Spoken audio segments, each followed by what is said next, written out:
it's your seat, right? It's not anybody else's. So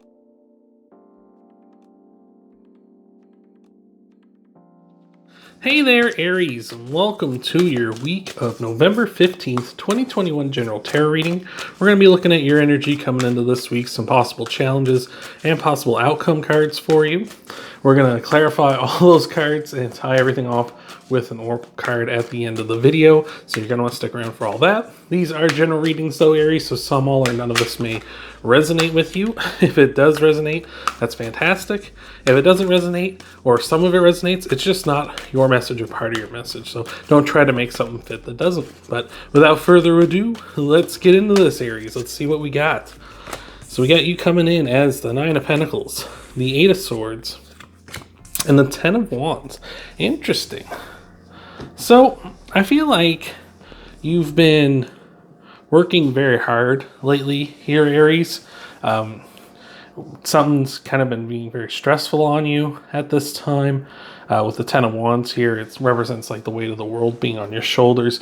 You know, all these anxieties and stresses and fears kind of weighing you down at this time. But the good thing about tens is they are completions. So this is either coming to an end or has recently ended here, which is fantastic. So hopefully it's coming to an end if it hasn't already. But I feel like it might be something where you're kind of being held back a bit. Like you're kind of having to bite your tongue here in this situation.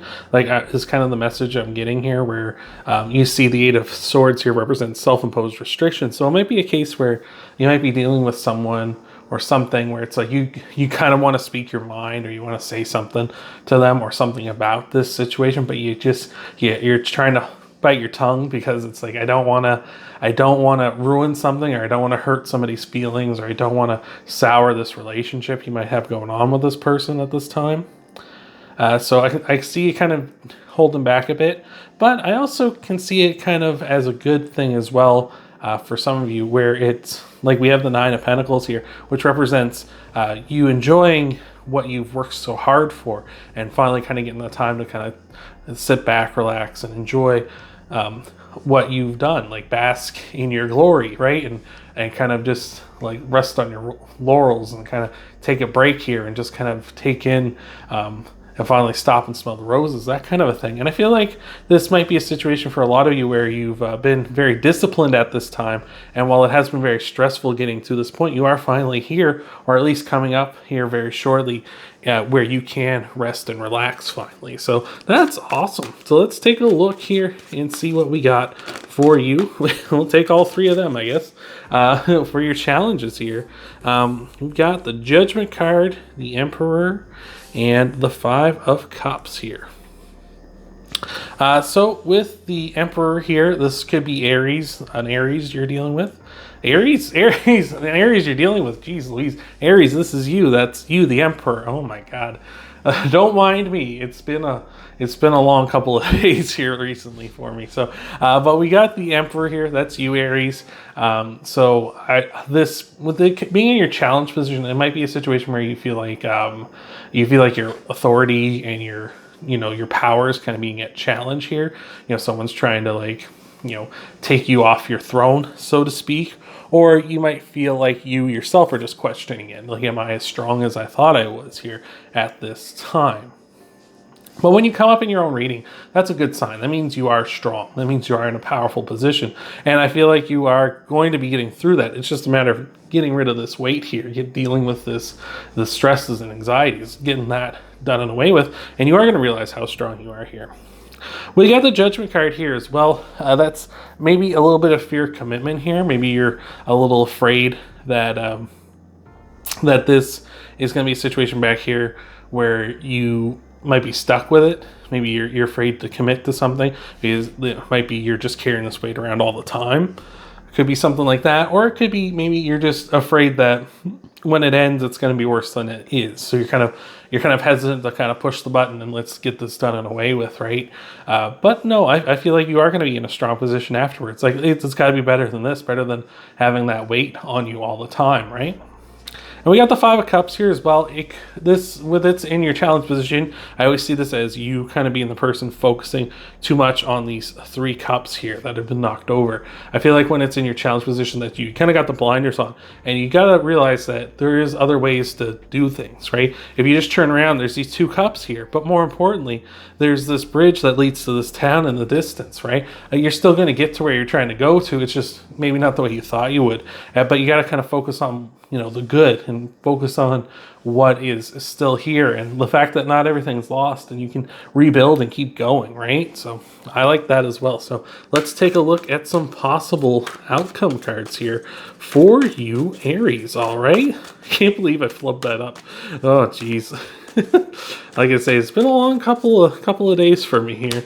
Oh, wow, the Empress. All right. We got the King of Swords, and we got the Seven of Wands. Oh, wow. All right. So when I was talking about earlier here, where I was kind of saying maybe you're biting your tongue a little bit with a person, maybe that is your partner you might be dealing with. The Empress and the Emperor are divine counterparts, right?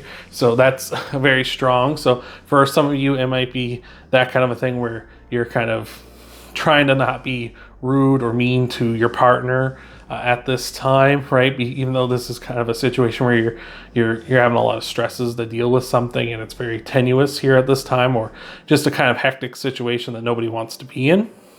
Or it could be saying for some of you that after you get through all this, you're going to be in a position to meet a future partner here with the Empress, which is awesome as well. Again, a divine counterpart type person here. So that's beautiful. The Empress also, though, for those who aren't looking for love or don't have partners, the Empress, it just represents abundance coming in for you, and good opportunities and things that you want to create being birthed into this world. So that's beautiful as well.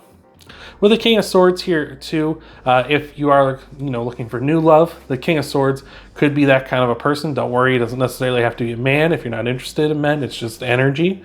The same goes for the Empress. Again, it doesn't have to be a woman. It's just energy. The King of Swords is someone who's very analytical, very by the facts, by the numbers, by the book. This is how it is. Like, it's so it is written, so it shall be. That kind of an attitude. So it could be someone who's like someone who's like an accountant, or someone who's in law, or someone who deals very much in like, this is it, these are the rules, this is how we do it, right? So quite possibly someone coming in for you there. If not, it could be because the Emperor is all four of the kings put together. It could be also saying that maybe you need to focus down more on that aspect of yourself, being a little more analytical and a little more objective rather than subjective at this time, right? And kind of just letting those kind of stresses and fears go. Maybe that's going to help you when you focus down more on the analytical side of things. You're not worrying about the emotional and the stress that's going on. It's just more about like, we're working and grinding towards something here. We also have the Seven of Wands as well, about standing your ground, defending your position, right? I was saying that a little bit here when we were talking about, I said someone might be trying to knock you off your throne. Here, defend your position, defend your throne, defend your authority, defend your power, right? Don't let somebody try to knock you off here just because they think they should be sitting in the commander, the captain's seat, right? No, you're here for a reason, and that's because it's your seat, right? It's not anybody else's. So I like all that. So let's clarify these cards, see what we got going on. Before we do, thank you so much for being here. Appreciate it so much, Aries. We're going to tie everything off with an oracle card at the end of this video, so you're going to want to stick around for that as well. So thank you again for being here, Aries, and let's see what we got going on for you here. So for you, Aries, we got the Five of Swords, the Three of Swords, and the Two of Wands. All right. So yeah, Five of Swords and Three of Swords. Five of Swords being like you kind of being in a driven space. You can't get that tunnel vision with the Five of Swords though, where you want to win at all costs. And that's kind of what I was talking about here with the Five of Cups as well. Where you get that tunnel vision, you're so focused on the loss, so focused on what you don't have at this time. The Five of Swords can also have you focused on like, I'm not winning, I want to win, I have to win, I have to dominate, right? So you could be in that kind of a mode here, but I feel like you're more focused on being like driven and, kind of going forward and like, I'm going to persevere at this time, especially where we have the Eight of Swords rather here, where it's those self-imposed restrictions. I feel like you're not letting yourself become that person who is like the tyrant emperor, right?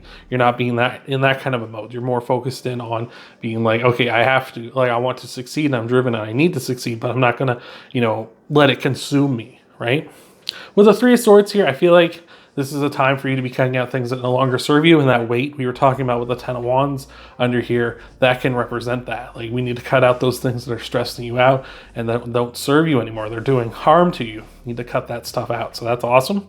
And with the Two of Wands here, I feel like you're aiming for stability. You're aiming for good things here. Notice here, this person, they're holding a globe, the world, in their hands. And the next card after the Judgment is the world. So I feel like you need to make that commitment in order to have the world in your hands, in order to have that sort of like, I can go wherever I want and do whatever I want attitude here, and to have that stability with the Two of Wands. So that's awesome.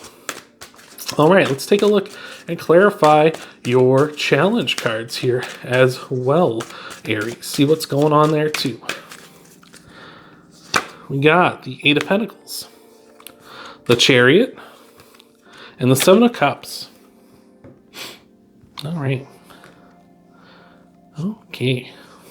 So, with the Eight of Pentacles, it just might be a case where you're a little afraid that you're going to be putting in the work, trying to make practice makes perfect, that kind of an attitude, but it's not going to pay off, right? Or maybe it feels like you are practicing hard and you are working hard, but you're not getting anywhere, right?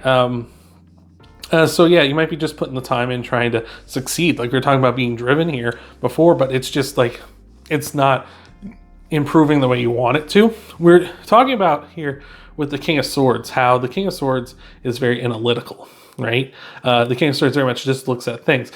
Even though you're not improving the way you want to improve, maybe not by leaps and bounds, the King of Swords will tell you that now you know a way not to do something, or now you're figuring out a way not to do something, or now you're slightly improving, like you're building up constantly. Look at it as an objective way that way, right? It's not necessarily I'm getting 50% better every time. It's like I'm getting 1% better, right? But that means I'm getting better. I'm not declining, I'm not receding, right? We're moving forward still, right? But I feel like, again, with the Five of Cups down here, you're a little too focused on the, like, I don't have mastery of this yet, right? I don't have control of this as much as I want yet.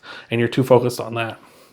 With the Seven of Cups, I feel like there's a lot of things that you're focused on that you don't have at this time, right? There's a lot of options here with the Seven of Cups. But again, I feel like it's like just, you got to take away like the what am I looking at that's negative, and look at what is positive, what remains, what is still good, and look at that you are making progress regardless.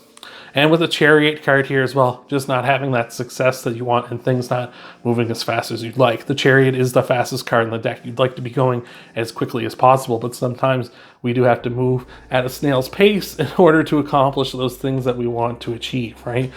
We can't all have what we want right away, right? So let's take a look and see what we got here for clarifiers for your outcome cards here. And we got a couple of pop-outs. We'll give her a shuffle and take one more and see what we got here. All right. What do we got here? We have got the